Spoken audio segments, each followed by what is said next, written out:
Welcome to Relationship and Talent Clinic with Lola. Please do well to subscribe if it is your very first time. Hi, good day everyone, and you're welcome again to my wonderful channel. I hope we are all keeping very well, and I want to appreciate each and every one of you that has been supporting my channel to grow. I appreciate all your effort, all your input, and all your kindness. I can't take any of it for granted, right? So today I want to discuss about something so pressing. It has been happening, but this one just got to me. Before I start this topic, the main topic of today, please, my dear fellow ladies, have something doing before you say yes to a man. Have something doing. If you are learned, we know you have a certificate, you are looking for work, but it's very, very advisable to be skilled. Get skilled. If you already have one or a talent, most of you out there are talented, but they aren't bringing it out. When you see us preach about talent, you think we are just there talking or want to make money on YouTube. If you have talent, explore it, bring it out, bring it to limelight, start practicing it. You never can tell what or whom God would use to bring you to limelight. If they don't see what you do, if they don't know what you can do, no one can come to you, no one can help you. And if you don't have any talent, learn handwork, be skilled, even if you are learned. Many carry certificates around today, but then you can see most people that are working on their skills feed more, earn more, live more better life, because we can't keep depending on salaries. Women, please, before you get married, have something doing. That would fetch you a whole lot of respect and give you position in your husband's life and family. Anyway, the topic of today is just what I just mentioned. The maltreatment many women get in marriage, especially most of them that are unfortunate to lose their husband at the early stage. The maltreatment some women get in marriage, especially the ones that are unfortunate to lose their husband at the early stage. Someone just died, and the lady, when the wife is pregnant, she already has a baby, first one, so she is pregnant for the second one, and the husband just passed, unfortunately. And the husband's family, even while the husband is still not buried, they are demanding she surrenders every single property the man acquired, or they acquired together while the man was alive. As if that is not enough, even the ATM they collected, keys to all the properties they collected, phone they collected. She can't even make calls, at least call the man's office to know if there is anything they need or any benefit, any help, or anything they want to know about her late husband. They collected everything. She is pregnant. To worsen her case, she needs to attend antenatal, but there is no money. No one is giving her money. There was no money under her custody while she was in that marriage, and then now the man has passed, so there is nothing for her to take care of her kid and her pregnancy. So she has to attend antenatal to buy baby things because she is close to delivery. She has nothing yet. She has called on her mother-in-law and her sisters-in-law, who are most at the front, at the head of the whole affair. They have refused to give her anything. The only thing they said is they give her condition if she can come and stay permanently in the village.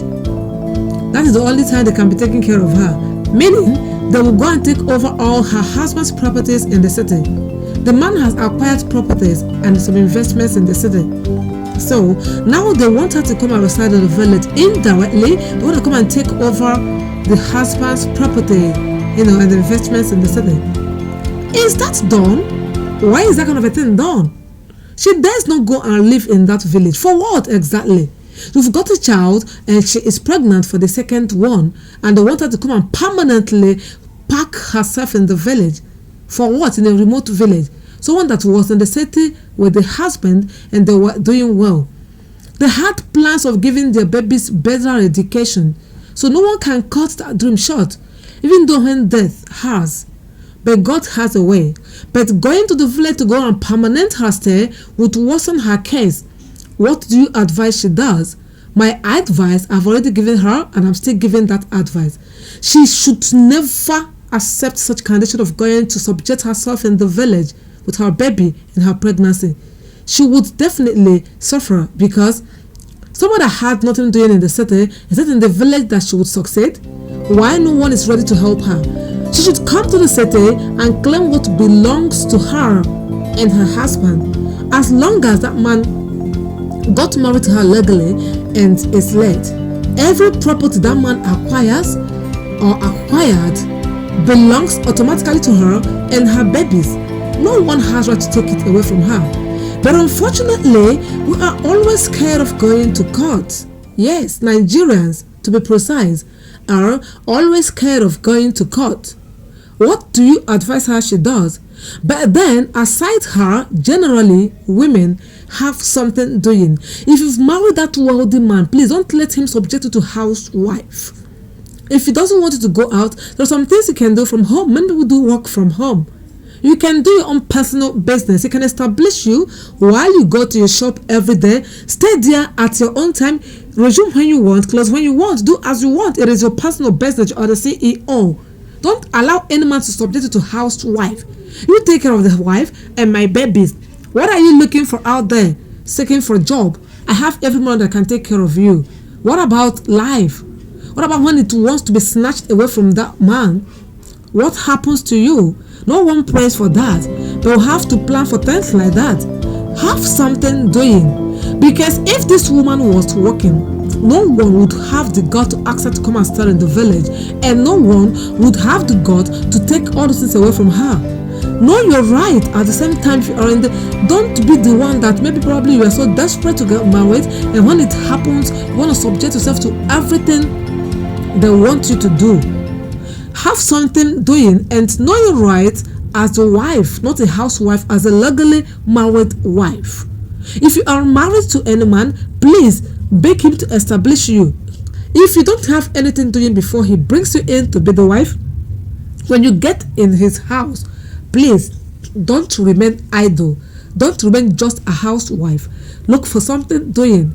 It may not be something of everyday work. That is why it is better you have a self-establishment. Do something. You know, if this woman was working, you can imagine now she is begging for money to go for antenatal before they settle their cases.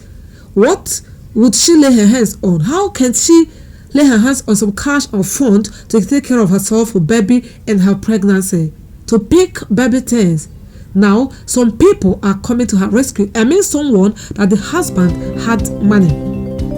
Anyways, what is your advice to her? My summary is, please ladies, have something doing so that you would have your respect and your position in your husband's wife. Besides, know your right. Don't allow any in-law whatsoever to come and intimidate you. Whatever your husband labored for, as long as you are legally married and have kids for him, belongs to you and your kids.